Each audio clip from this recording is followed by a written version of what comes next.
Club.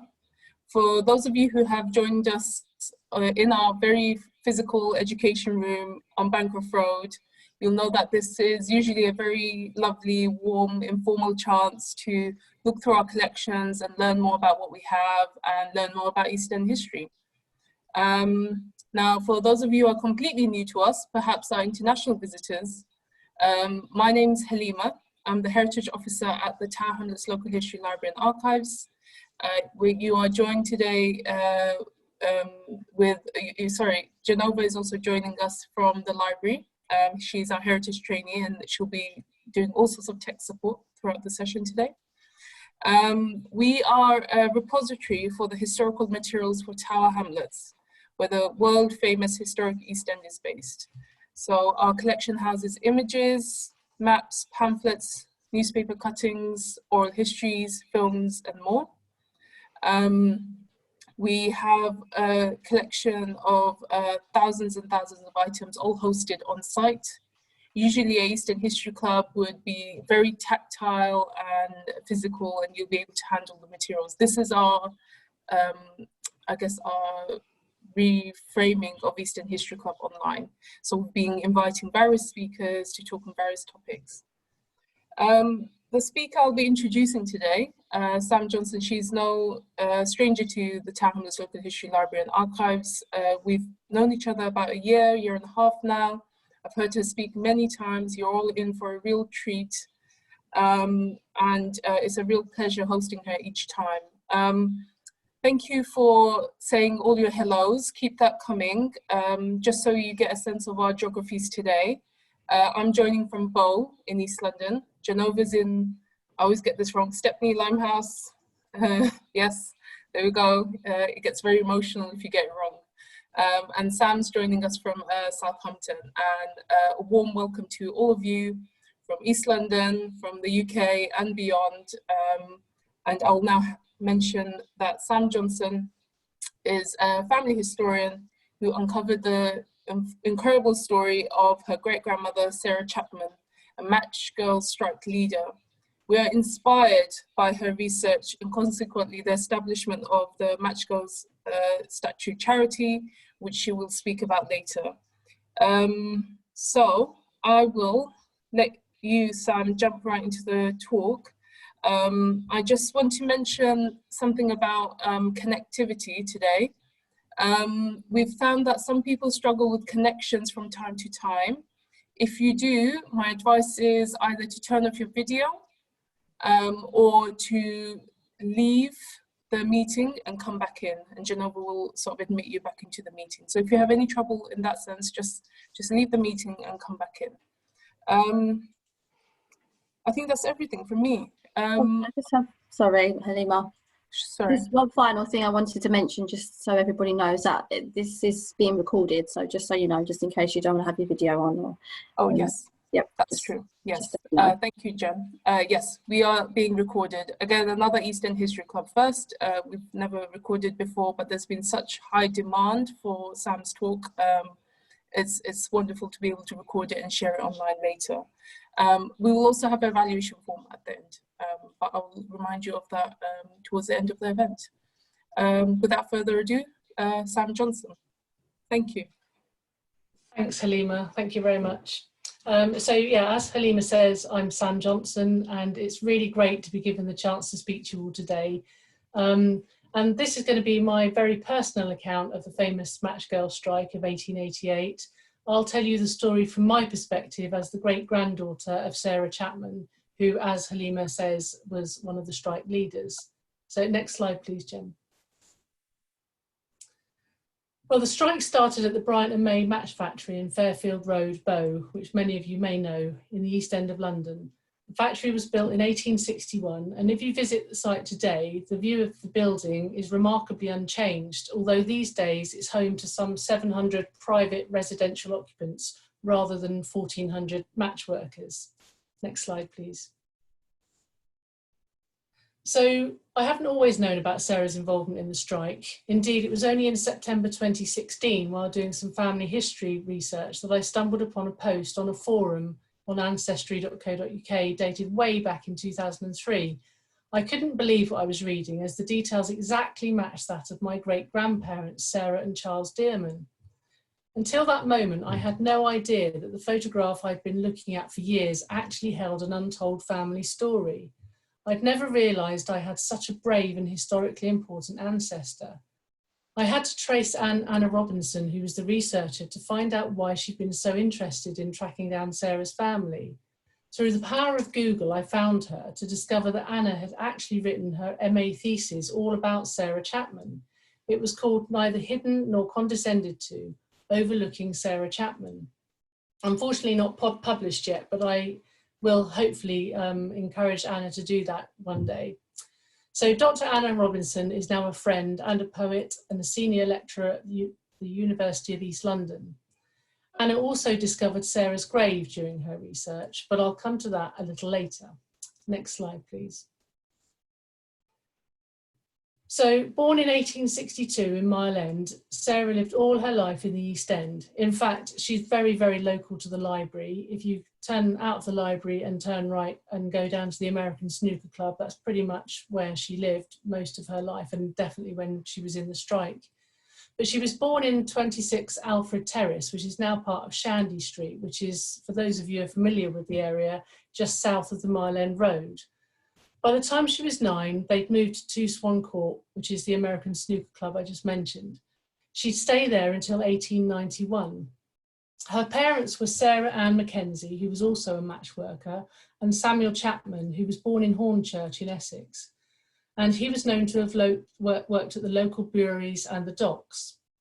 Sarah was the 5th of 7 children and was working as a matchmaking machinist alongside her eldest sister Mary and her mother by the time she was 19.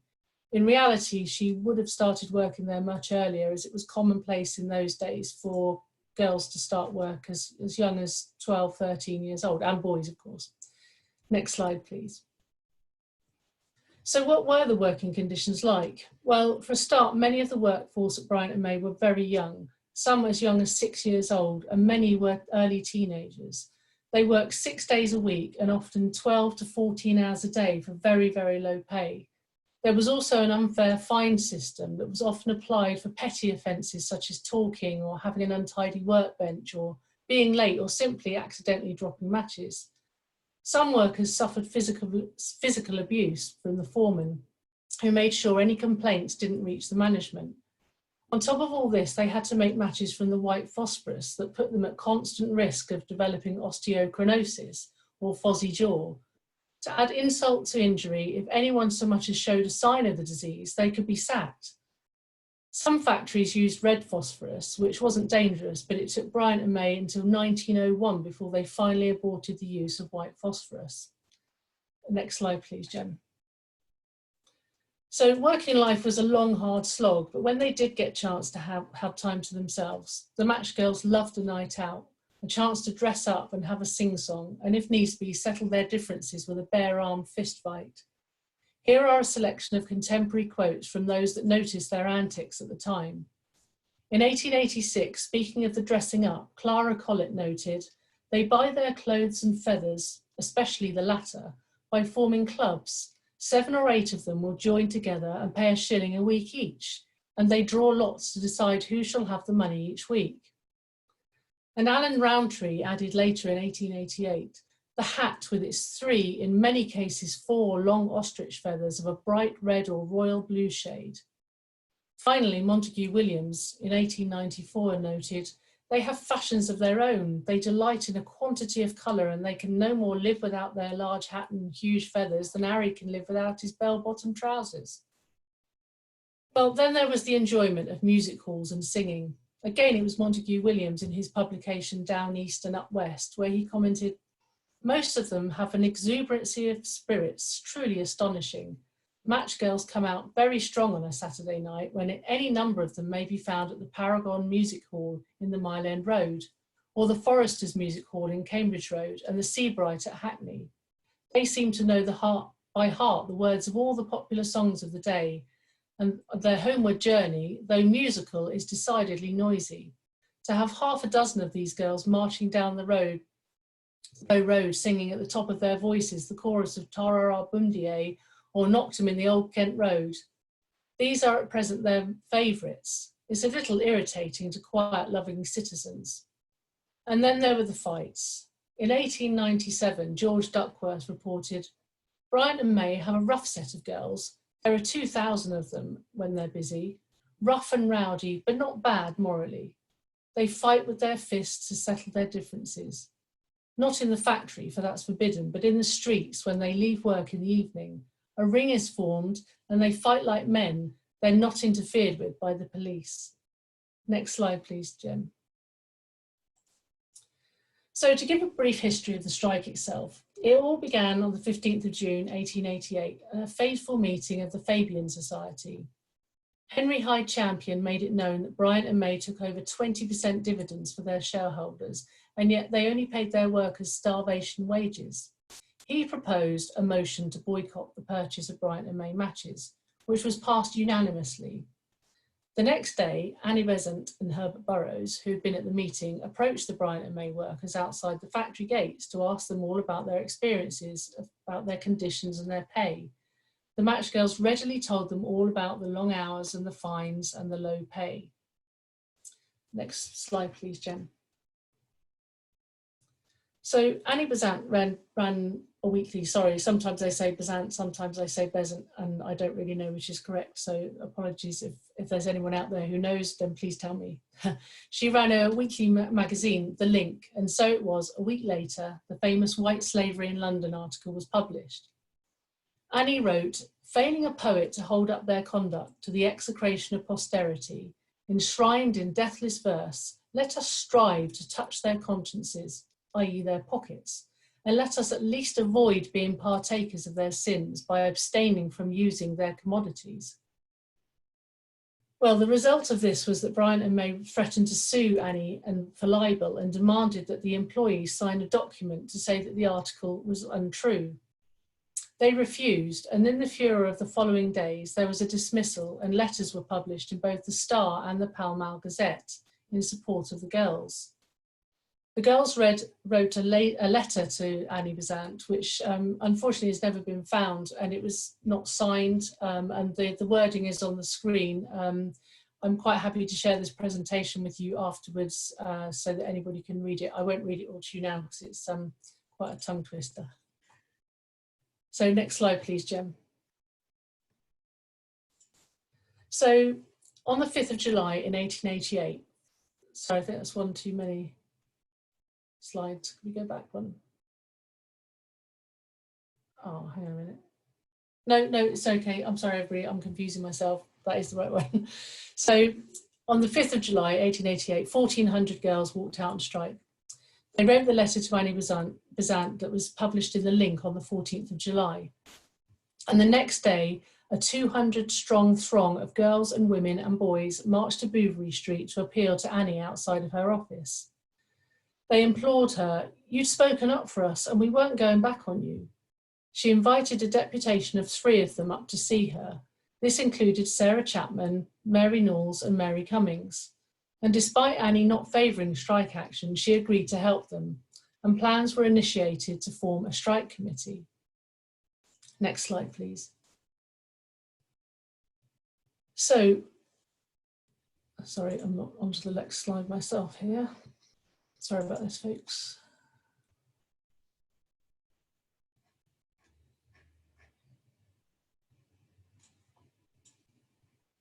Sorry about this, I'm just getting my slide in the right place.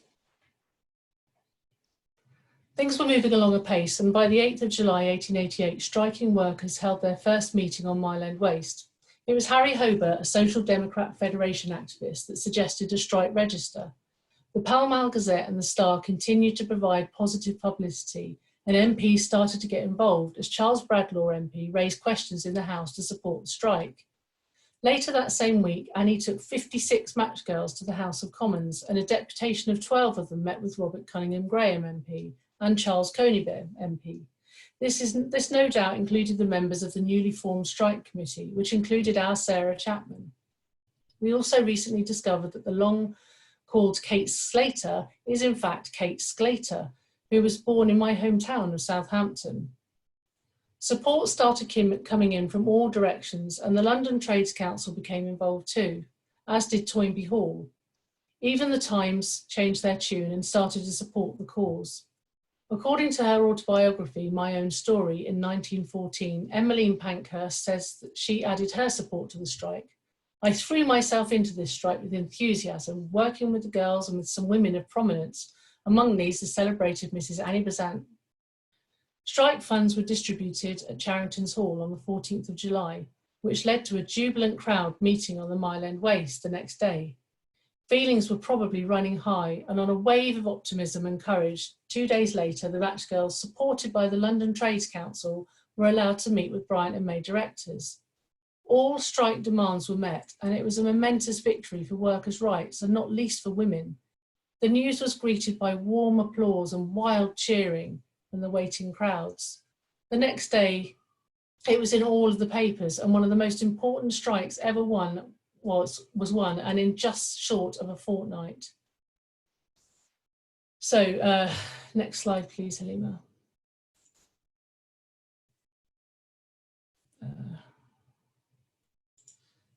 Get myself confused here. 10 days later, the inaugural meeting of the Union of Women Matchmakers took place in Stepney Meeting Hall. 12 women were elected to the committee, and most of whom had been on the strike committee. This included Julia Gamilton, as per the strike register, that was her name. But we've just discovered that she was born in Deptford, and her birth name was Gumblestone, and she later married under the name of Gambleton. So we have a mystery to solve there. It seems that the strike register was prone to typos. The first enrolment of union members resulted in 468 new unionists. The following week, the Link reported the following from the enrolment meeting. There was a break in proceedings which was caused by a very kind and pretty act of the girls, the presentation of a little gold brooch to Annie Besant and a scarf pin each to Herbert Burrows and H.W. Hobart, who was unfortunately absent, as memorials of the victory-crowned struggle. Next slide, please. As far as we know, the International TUC in London in November 1888 was the first union event the Matchgirls Union attended. There were only 77 delegates in total at St Andrew's Hall, and Sarah was one of them. She was the first delegate of the new union to be promoted to that position. She attended with Annie Besant, and what incredible insight to a different world that must have been for her. Next slide, please. Sarah may or may not have attended other conferences, but we do know she definitely attended the 1890 TUC in Liverpool as well. She's recorded as having seconded a motion in relation to the Truck Act. This would have been close to her heart, as the Truck Act was related to workers having to purchase their own materials. At this conference, there were over 500 delegates, but only 10 women, of which Sarah was one. To go away from home for a whole week to Liverpool must have been an incredibly exciting yet eye-opening experience for her. In fact, it could have been the only time in her whole life that she actually left the East End. Next slide, please. So to put into context the significance of Sarah's attendance at this event, it was only 20 years earlier that the Trades Union Congress was founded in the Mechanics Institute in Manchester, and it was another 7 years before the first women attended. Emma Patterson and Edith Simcox were the very first women. And so 130 years after Sarah's first attendance, in 2018, Sally Hunt, the then Congress president, celebrated the Matchgirls strike and what they'd achieved in her opening address. She named Sarah Chapman, which was the first time Sarah had been acknowledged in a significant public forum. It was quite an emotional moment for me. She ended her speech using a match as a metaphor for the Matchgirls struggle and for their unity. Next slide, please. So what of Sarah after the strike? By 1891, Sarah's father, Samuel, had become ill. Sarah and her mother left Swan Court to live in Bromley by Bow, and by April the same year, Samuel had died. Sarah was still working at the factory at that point, but soon left to get married. She married in December to Charles Henry Dearman, who was a cabinet maker from Bethnal Green. They had 6 children, 3 of whom sadly predeceased Sarah. First they had, in 1892, another Sarah. She was later known as Elsie. She died as recently as 1985, and tantalisingly, my parents both met her and had I known she was still alive, I would have made it my business to meet her as well. They then had a son, Charles, in 1894, but sadly he died aged only 10 days old. And 2 years later, another Charles came along. He fought through both wars and became a policeman, but he died of his war wounds in early 1945. William was next in 1898. He was my granddad. He did outlive his parents, but he was still relatively young when he died. Sadly, lots of people smoked in those days, and he was, I think, only 60, dying of lung cancer, which was incredibly sad because I never got to meet him. So we believe that he did serve himself in World War I, and he was a lifelong West Ham fan. The youngest daughter, Elizabeth, died of leukemia just 12 days after her 21st birthday. And finally, there was Fred. He was born in 1903 and he died in 1984. Again, if I'd known about Fred, I would have dearly loved to have met him and see if there were any stories of his mum that he could have passed on. As his mother before him, he was a strong trade unionist. Well, Sarah's husband, Charles, died in 1922, and she spent the last 23 years on her own in Bethnal Green.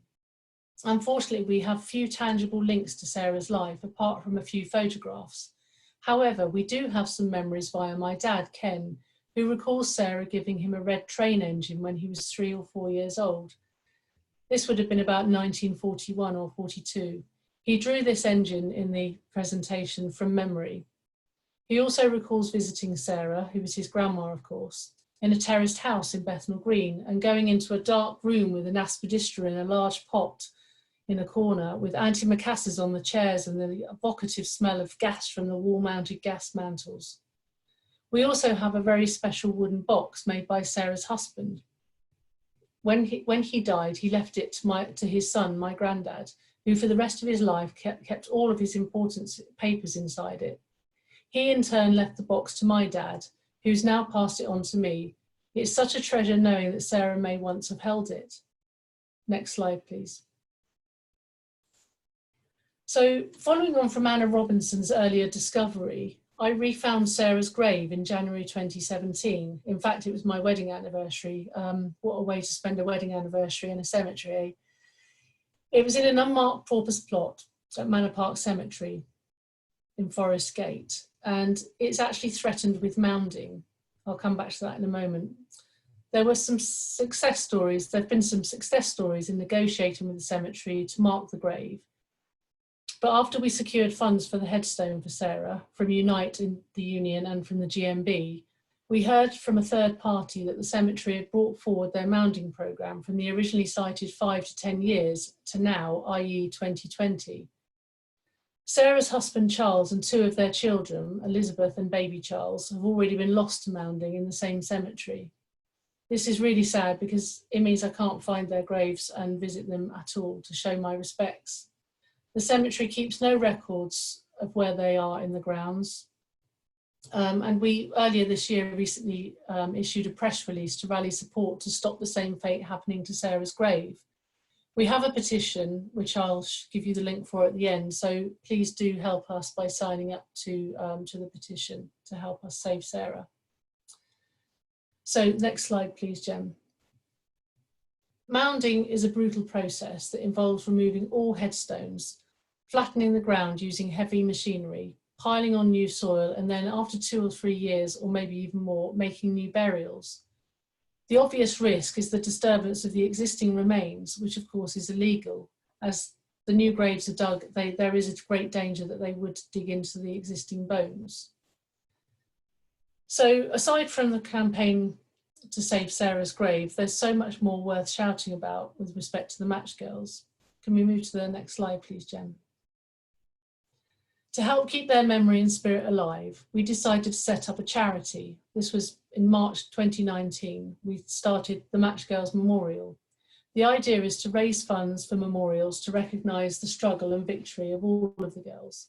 There's a woeful lack of statues to women in the UK, but we're not limiting ourselves to just statues. There's possibilities of murals, mosaics, street namings, and even living memorials such as plays, walks and artworks in the community and schools. Running workshops and activities to involve and benefit the local community. Of course, this this activity has all been curbed by COVID, unfortunately, but we're still finding ways of progressing. But the charity is lucky enough to be supported by a great team. Our patrons include actress Anita Dobson, Unite's Assistant General Secretary Diana Holland, OBE, and President of the GMB, Barbara Plant. We also have a set of ambassadors who are great supporters. In particular, we have links with the Tower Hamlets Council through Deputy Mayor Rachel Blake. We have theatre maker Polly Creed, who gives us another link into the arts world. We have the TUC LESE General Secretary, Sam Gurney, and we have the founder of Women East, Nicola Rushton, who's also a London girl. So we also have the prominent union lawyer, Jeff Shears, who was the CEO of Thompson's Lawyers. And so they cover the interests of entertainment, unions, local council, women's groups, and it's, you know, it's a great sphere of people that we have. And to kind of ground the whole thing, we have a set of trustees, including me and my husband Graham, and we have Dr. Anna Robinson, who I mentioned earlier. We're very lucky to have Annie Besant's great-great-granddaughter, Fiona Castle, and we have former teacher Juliet Jeter, and Neil Jameson, CBE, who's the former director of Citizens UK. And last but not least, my dad, who's an honorary trustee, being the grandson of Sarah Chapman, and he's very, very proud of his role in this charity. And not forgetting at all either my cousin Carol, who does a sterling job as providing the secretarial duties of the meetings we have.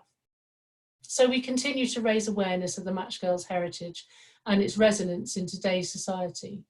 We recognise their contribution to labour and union history, and to keep their story alive, hopefully long after all of us are gone.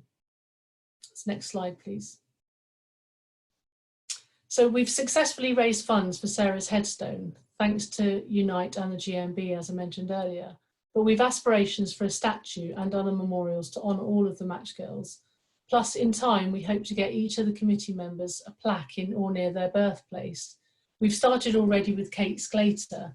I said that she was born in my hometown of Southampton, and we've already had talks with the local history groups and the council, and in fact the Morning Star Readers Group in Southampton have been very supportive, and we're hoping to get a plaque very near to where Kate was actually born.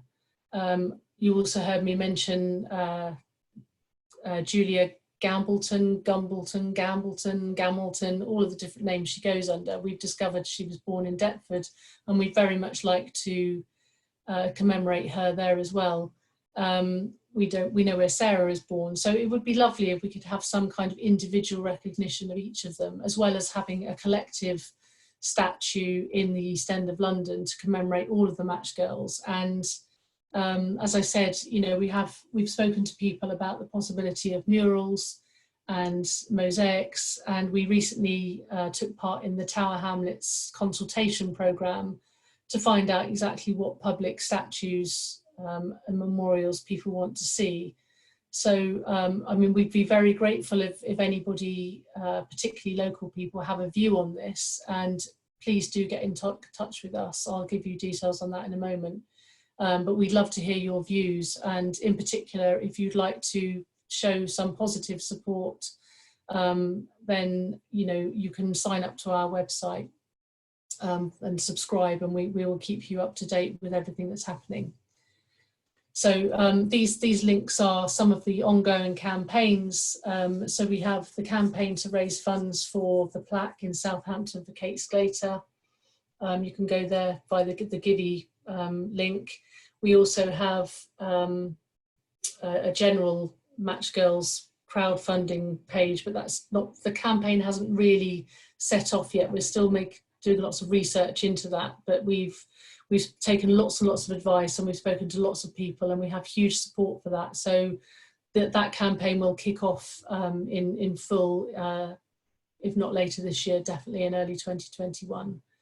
And then there's a link here as well to the petition, which is to help save Sarah's grave.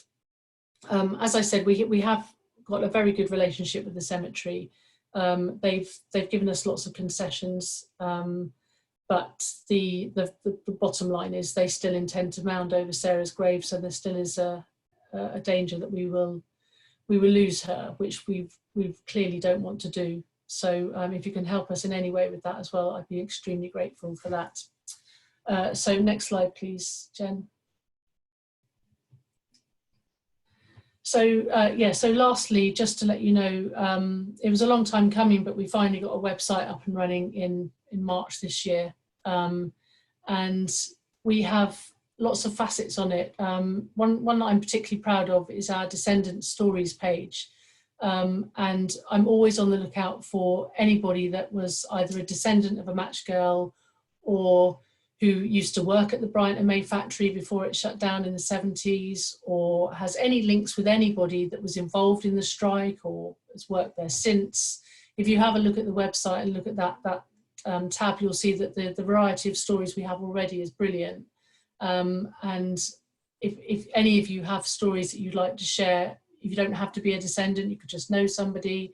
And even if you don't think you have a story, I've got quite a good way of getting one out of you. So please do make contact with me, and we'd love to share your stories like that. You can get in touch with us on Twitter, Facebook and Instagram. You can always email us as well if you prefer to do something more private. And you can subscribe to the website. If you subscribe, I endeavour to send out an update email newsletter to everyone at least once a month, just so that everybody knows what's happening, and if we have any events, which hopefully in a post-COVID world we will.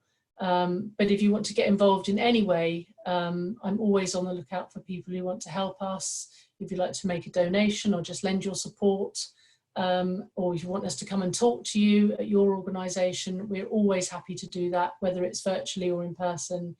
And if you do have time, if you could share the petition with people, encourage people to sign that, then we'd be very grateful as well. So that's about it from me, apart from questions. So I'm extremely grateful to all of you for coming to listen to me tonight, and my very big thanks to the Tower Hamlets Library and Archive as well, who are becoming firm friends of ours, and very grateful to them for giving me the opportunity to speak to you. So thank you very much.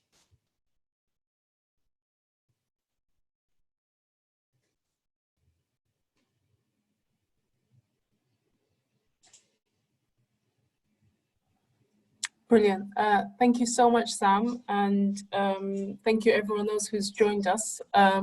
We've got lots of time for some question and answers. We've had some people posting in on the chat box about their own match girl connections as well. So you've already sort of done Sam's homework, which is fantastic.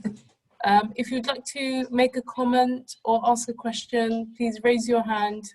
Click on raise hand, and Genova will unmute you.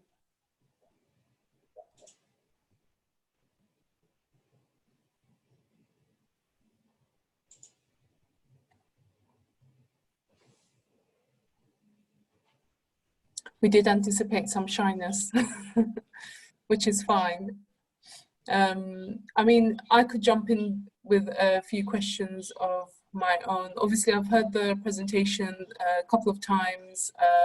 I'm always impressed by Sam's passion and perseverance, and just in the short time I've known you, you've galvanized a community of supporters for Sarah, which is impressive. I guess the question is, it might be a very simple one, what motivates you to do this? I think it is probably founded on the fact that I've always loved history since I was tiny. It's always fascinated me. When I was small, I wanted to go back in time and just pop up and just experience what it was like to live in previous times. So I guess that was my founding knowledge. But then I think, I mean, I did history O-level and A-level as well, so I kind of had a real big passion for it, and then started to do my family history myself back in 2000, when I was inspired by Graham, my husband, doing his, and I thought, why am I doing his? I should be doing my own family history. So I started to do that, and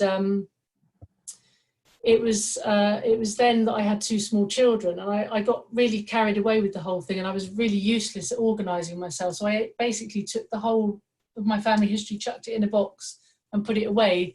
And it was only when I was egged on by my family, some cousins that that I'd linked up with, and they tried to encourage me to just dig out the family history again. And the boys were a bit older by that stage, so I thought, okay, I probably do have time. So out it all came, and the idea was, we have, you heard me mention Charles Henry Dearman. He was from a line of silk weavers in Bethnal Green.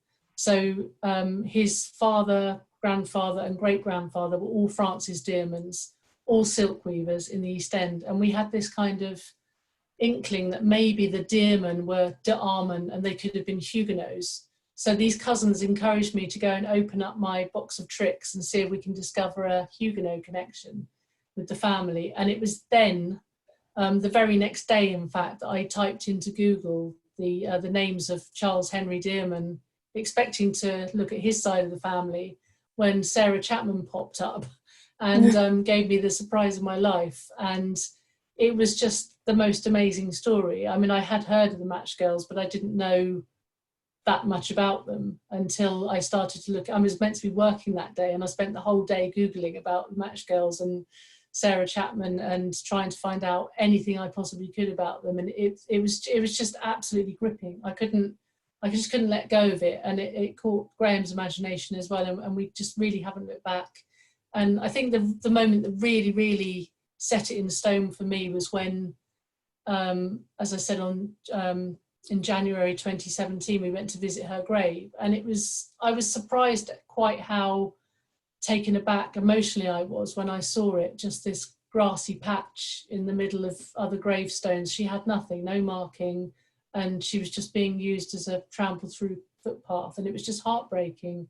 And I just felt there and then I needed to do something for her. I needed to get her the recognition that she obviously never had before. And of course, the more I learned about the story, you know, I knew that they all deserved recognition. And, you know, obviously I have a personal interest in Sarah, but, you know, all of the girls that were involved in this strike were equally as important. And I just think it's a really great thing that it's the founding of our, you know, our labour movement and the trades union movement, and it's so important. And much of the conditions that they put up with in those times and fought against, you know, we're still finding situations in today's society and in the workplace where there is this unfairness. And, you know, I think the more we speak about these things, the more we can all, you know, conquer them.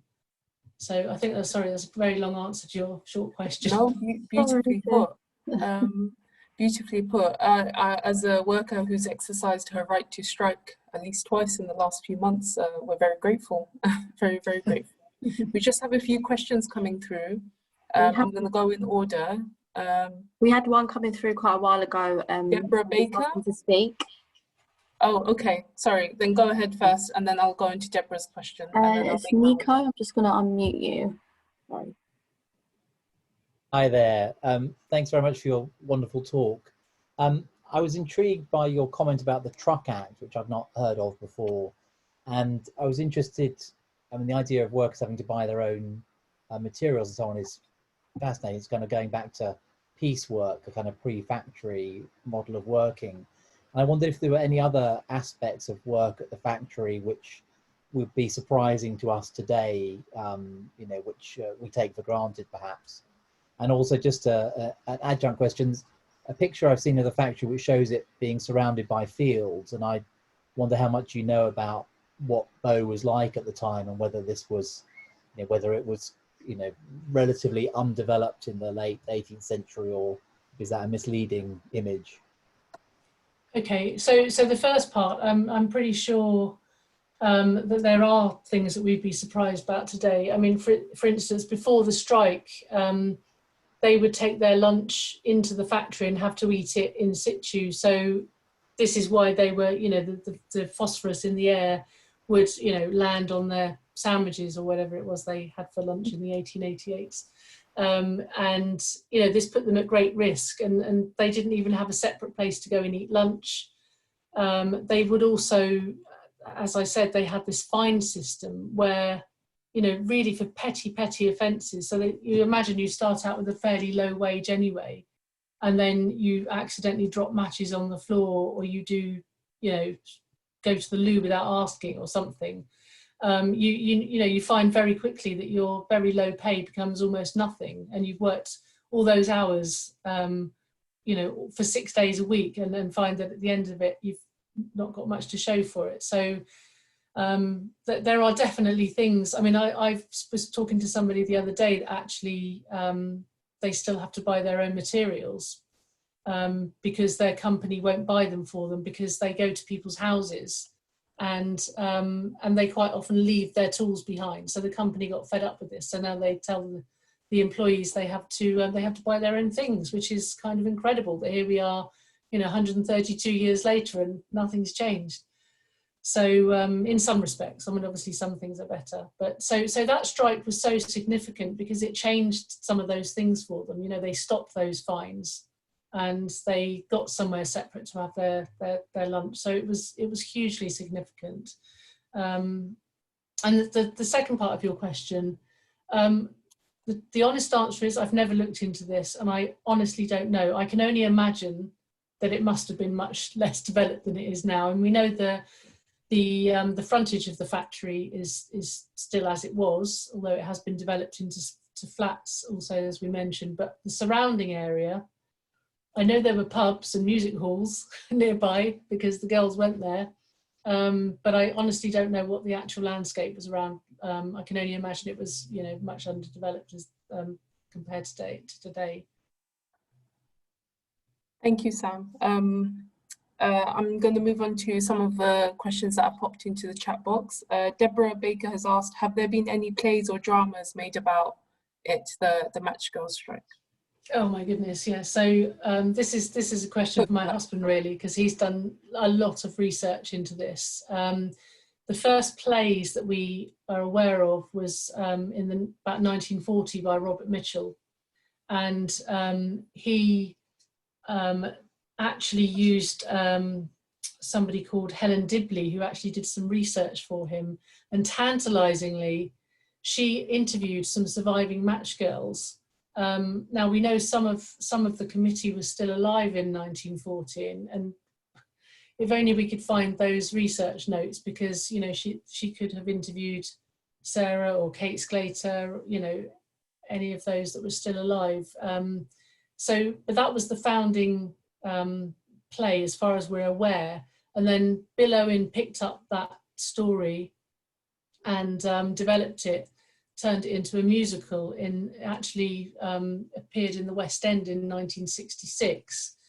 And at the same time, by complete coincidence, Joyce Adcock, another playwright, wrote a play that also appeared in the West End in 1966. And that one is of particular interest to me because the lead character was called Sarah Chapman. We don't know why. We do have contact with Joyce Adcock's daughter, who lives in Crete, but there's nothing in her archive to suggest why she called them Sarah Chapman. But the Bill Owen one is very popular and has been reproduced years and years later. I mean, even, you know, probably I wouldn't be surprised if there's a production underway now, because we've seen them in the last 2 or 3 years. But we would love to be able to put the Joyce Adcock play on. We now have the script for that. And we also know that a new play has been written by somebody who was hoping to premiere her play this year. Unfortunately, because of COVID, that's had to be delayed until next year. And we know that there are other exciting, you know, theatre makers and playwrights who are working on producing contemporary versions. So it's all very exciting, but there's much that's already out there. You know, if anybody wants to know further information about that, please do get in touch. We're planning a blog on it actually for the website, so keep an eye out for that as well. Fantastic, thank you. Marina wanted to ask, do you know what the wider implications of the strike were? She's asking whether there was any link to the dock workers' strike. Oh, absolutely, without a doubt. I mean, so the Matchgirls and the Dockers all lived in the East End together. They were all related to each other. If they weren't brothers and sisters or mothers and fathers, granddads, uncles, friends, you know, they were all linked in some way. And it's hard to imagine that the success that the girls had in 1888 could not have impacted the docker strike the following year. I mean, lots of people say that things changed with the docker strike, but you just have to look a year before and see that the real change was initiated the year before. There are some great quotes actually by the dock strike leader, Ben Tillett. Unfortunately, I haven't got it to hand, but there are some quotes. I think they're on the website somewhere. So, and he actually attributed the success of the Dockers to the forerunners, the Matchgirls. There's loads of questions coming through, so I'm just going to quickly jump into the next one. Amelia asked, what was the exact result of the strike? She's pointing out the fact that phosphorus was still in use until 10 years later. So did other conditions improve at the time when the strike happened? I think the most significant thing with respect to phosphorus at the time of the strike was that they were able to go and take their lunch in a different room. So that must have vastly improved the conditions because they weren't eating the stuff. But the other thing that happened around about the same time was the Salvation Army actually started up their own match factory using the safer red phosphorus. Basically, I mean, you know, Salvation Army aren't matchmakers. They set it up in order to prove that you can run a business using safe materials. And then once that proved successful, then I believe it was actually Bryant and May that took over the factory from Salvation Army, but they were a bit slow to actually stop using the white phosphorus. But of course, the driver was commercial because it was cheaper, unfortunately. But yeah, the significant change was the change of where they had their food. Thank you. Aaron's asking a lovely question. Thanks for the great talk. I've lived in Bow Quarter, the old factory, for 8 years and have always been fascinated by the history of the building. Have you visited before? And if so, how did you make you feel knowing your family connections to the site? Yes, I have visited Bow Quarter. I was very lucky to, I'm very lucky to have Liz Aitken, who lives in the Bow Quarter as well, as a friend. And she gave Graham and I a tour of the whole factory a couple of years ago. And yeah, I mean, it was a very evocative the first time I went there. And there are parts of the factory, although large parts of it are obviously, you know, turned over flats, there are still areas of it that are as they were. And I found that quite moving because there were areas where there were tiled areas that had kind of black spattered marks where you can imagine perhaps explosions or something happened. And yeah, it was very, very moving. And to imagine that Sarah went in there on her, you know, to do her daily work was quite something really. But I've been there a few times and I love going there now. It doesn't quite give me the spooks as the first time did, but yeah, no, it's a great place. I just only wish that more people had access to see it because it's a great place. I know that they do on request do some tours as well, which is great. But if you do get the chance, I would recommend it to anybody. Yeah, I'd love to go, and I think I've walked past pretty much most of my life, so I need to look into those tours. Glenn is asking if there's any relationship between the Matchgirls and Emmeline Pankhurst's work and the suffragettes, if you know of any. So, I mean, I mentioned in the presentation that Emmeline actually mentioned in her own autobiography that she supported the strike. Now, unfortunately, we don't have any more than what she said in this kind of one-liner, that she threw herself into it. I haven't read that anywhere else, but we got no reason to doubt her. She was definitely friends with Annie Besant, and they would have moved in the same social circles, which was obviously a social circle higher than the Matchgirls.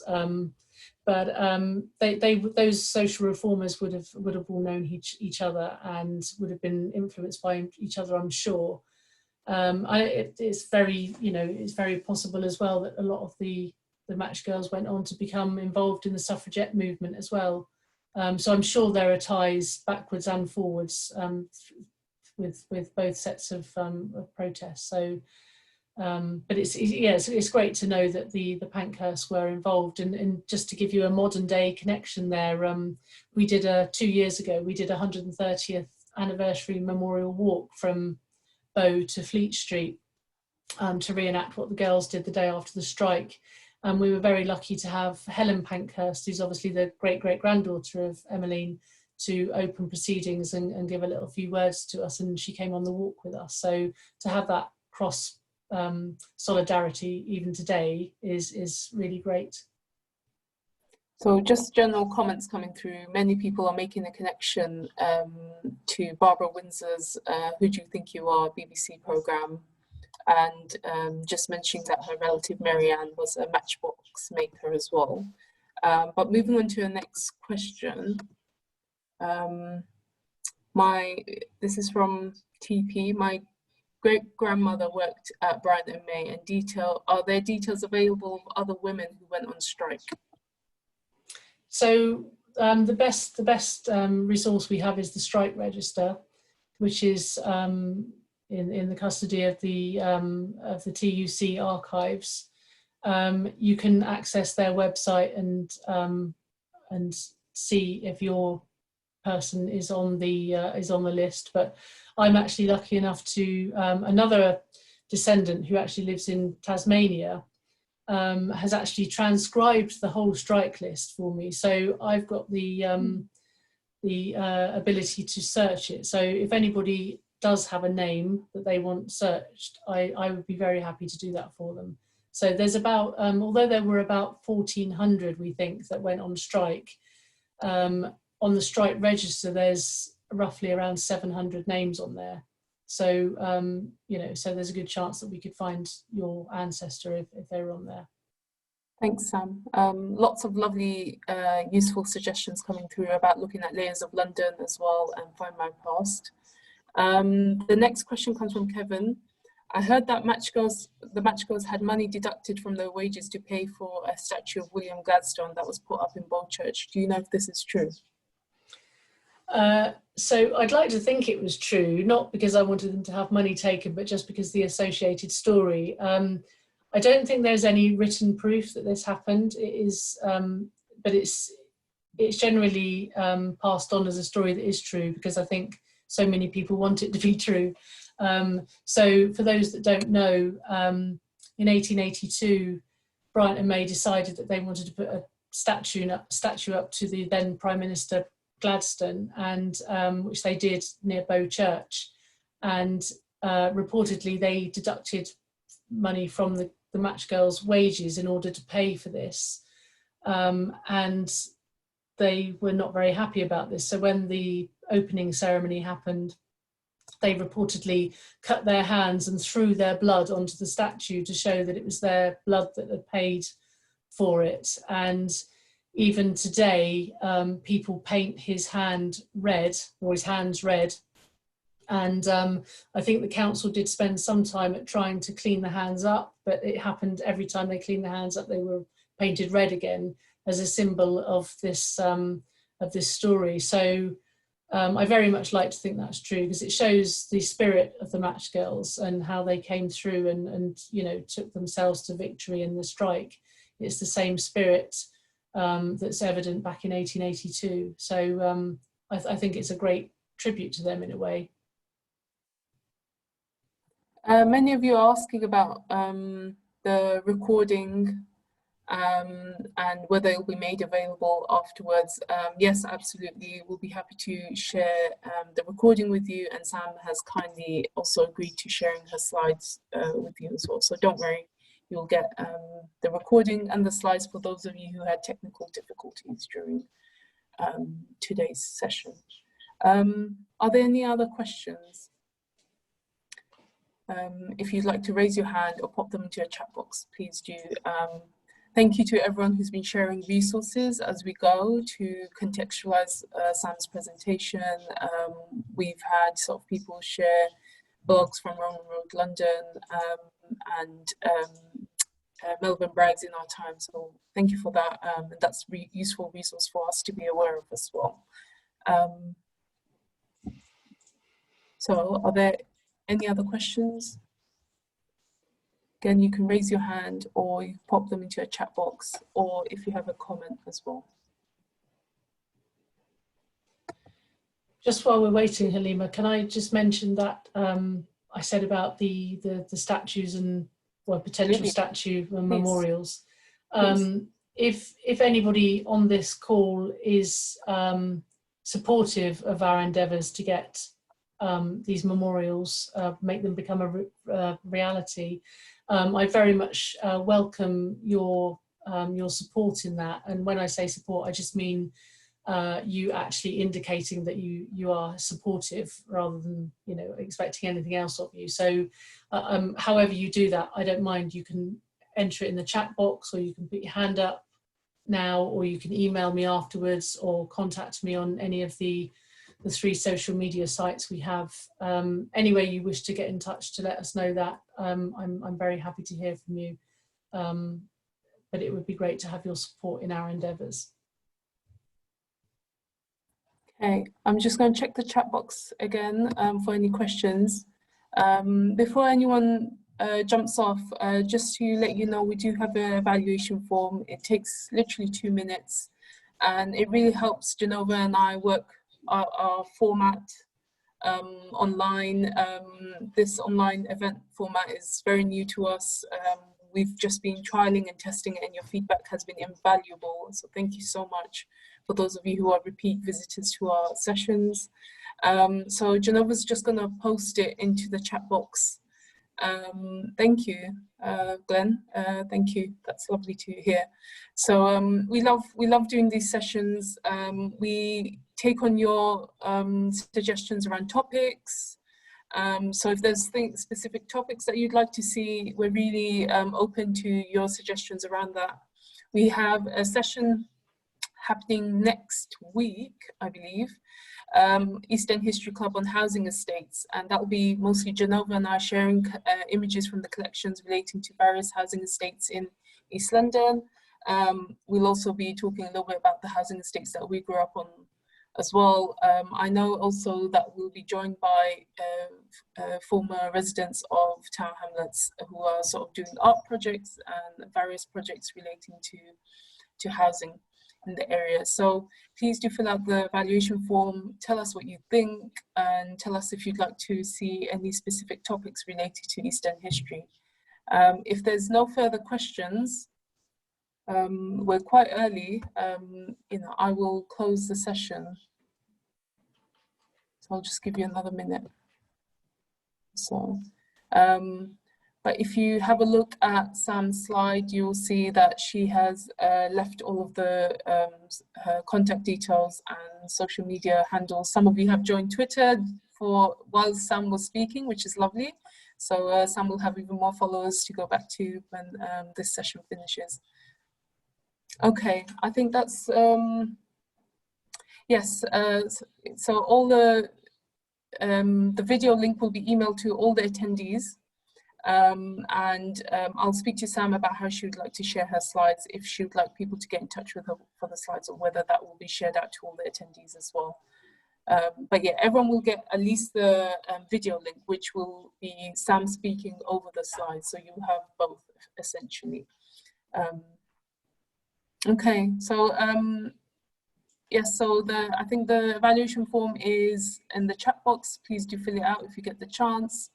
Otherwise, there's nothing left for me to say except thank you very much to Sam for telling us all over again your journey so far. I feel like I learned something new each time. I'm genuinely so impressed and just so hooked on your passion. for this. So we at the Tower Hamlets Local History Library and Archives continue to follow Sam's progress, and we love working with you and Graham, and we hope to work with you some more during COVID, post-COVID, wherever the world may be in a few months' time. Thank you, Genova, for technical support and for working us through our different queries. And then thank you to everyone else who's joined us. It's been wonderful having you, and we hope to see you at the next one. If you would like further information about our upcoming events, the best way to do it is to search Tower Hamlets Local History Library and Archives, which will bring up our website, and you can sign up to our newsletter. So we have Housing Estates next week, and then next month is Black History Month, where we'll be looking at the history of Black presence in Tower Hamlets, and we will also be doing a profile on a wonderful local community organization called Tower Hamlets Afro-Caribbean Mental Health Organization. Thank you very much, and have a wonderful evening, everyone. Thank you, everybody. Take care. Thank you. Thanks very much. Bye.